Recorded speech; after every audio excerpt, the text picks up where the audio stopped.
Preparing for semantic search. Whether Google Assistant eventually becomes the ubiquitous tool that Google wants it to be or not, the fact remains that Google wants search to become increasingly more natural and human. It already has in many ways. That means that marketers and website owners need to make some changes to the way they do things. It's no longer enough to find a keyword and repeat it a whole lot. You now need to work as though you're speaking with an AI. And that means a couple of things. LSI, latent semantic indexing. Latent semantic indexing is one of the most important things to consider if you're interested in improving your SEO and getting to the top of Google.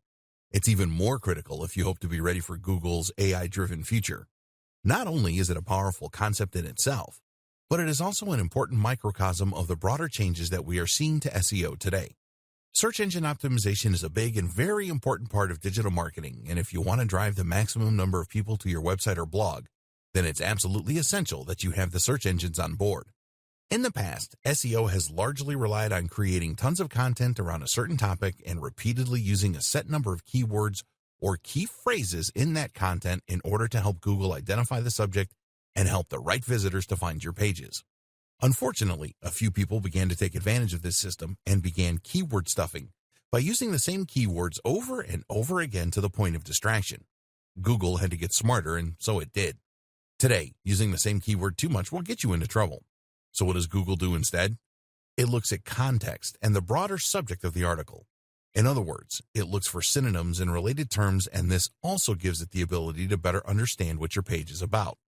For instance, if you had written an article about decision trees, then in the past, Google could theoretically have gotten confused and brought your site up as a result when someone searched for trees. It may have thought you were talking about decisions about trees. Now, though, it can look for related terms like flowchart and thus help to more accurately match article to reader. LSI actually comes from mathematics and uses a technique called singular value decomposition.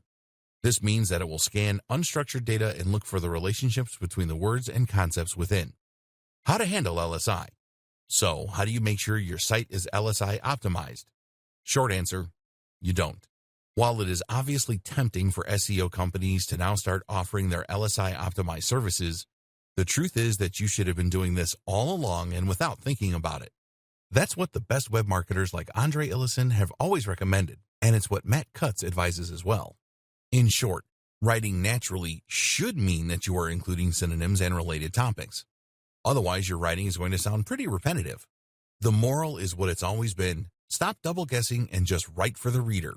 This is something we'll come back to again and again with regards to preparing for a smarter Google.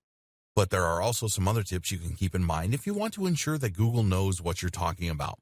First, make sure that you use more than one search phrase. It's a good idea for a whole host of reasons to use a combination of different search terms rather than targeting just a single one. Seeing as Google will often show results that don't use the exact key phrase the person searched for, it makes sense to try and include a few popular iterations of the same term. Likewise, you should make sure to use good and varied vocabulary around the topic. This helps to better demonstrate the context and the subject matter of your article.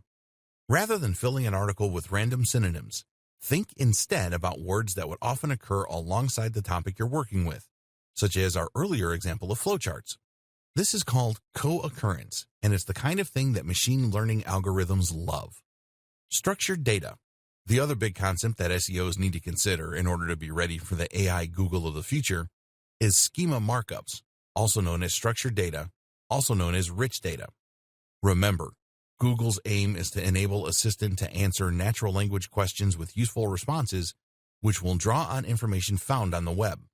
Google doesn't just want to pull up a list of useful search results. It wants to be able to answer questions. So if someone asks how to make bolognese, it will simply read out the ingredients. In order to do this, Google needs to be able to find that most relevant information in a passage of text and then pull out the specific answer. This takes the concept of rank brain to the next level, allowing it to understand not just what an article is about, but how each paragraph in that article functions. The problem is that Google's AI can't quite do this yet, at least not well enough to be able to usefully provide answers for people without occasionally including complete nonsense. That's where schema markups come in. The idea of a schema markup is to essentially annotate your articles and blog posts by telling Google what each bit is and what it does. Essentially, you're saying this is a list of ingredients, or this is a user rating. This also helps Google to provide what are known as rich snippets. Rich snippets are search results on the SERP's search engine result pages that include more than just a meta description. You might see a search result listed, for instance, that also includes bullet point steps, or that includes ingredients for the meal. This way, the user can see the information they're looking for without even needing to leave that website. How to use markups. Markups look a lot like HTML. Here's an example of what this might look like. That is basically telling Google that you were talking about a local business, the Candle Factory. You can also use schema to highlight product names, authors, aggregate ratings, software applications, restaurants, movies, and much more.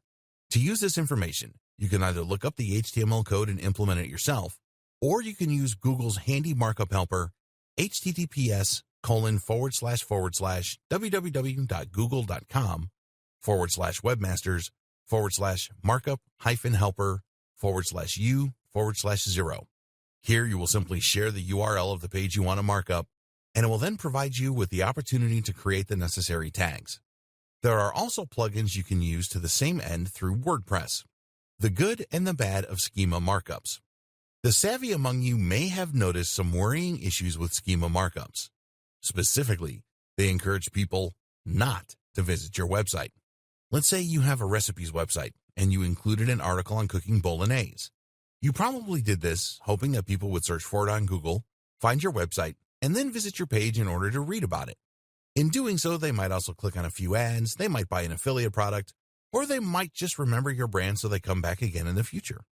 But if Google simply takes your key information and shares it, then there is no real incentive for them to actually visit your web page. As such, there's no chance that they will click on your ads or buy your products. They'll not even know that the information came from your website.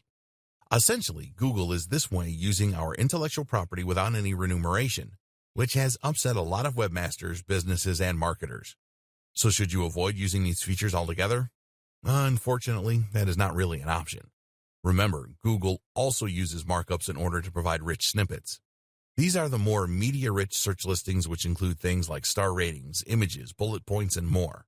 These really help a web page to stand out in the SRPs and thereby ensure that more people click on that listing. And while you might not get any benefit from having Google read your ingredients out, if you don't include markup language, then it will just get that same information from one of your competitors. Google wants to use schema markups, and that means that it will likely reward those sites that do with a little SEO boost. For all those reasons, it's essential that you keep using this strategy, even though you might be giving Google free information in doing so. In the future, if more and more people talk to their Google Assistant rather than browsing the web for information, then there's a good chance Google might need to rethink its policy, lest it face a rather big backlash from content creators.